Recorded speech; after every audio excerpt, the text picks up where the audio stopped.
Hi everyone, in front of me I've got a Galaxy A27 and let me share with you how to reset network preferences on this device.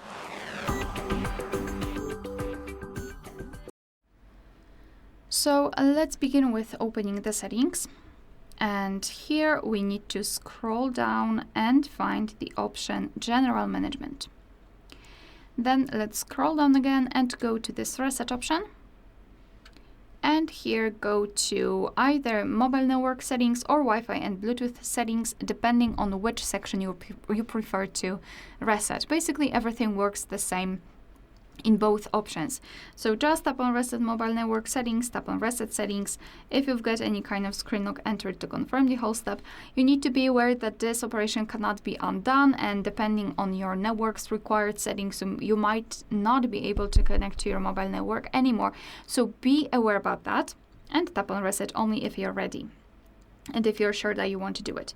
And it is a little bit less maybe I don't want to say that it is dangerous, maybe less, I would say it's a more casual option to reset Wi-Fi and Bluetooth settings.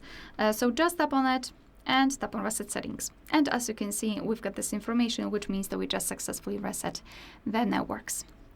Alright, so that will be all. Thank you so much for watching. Please hit the subscribe button and leave the thumbs up.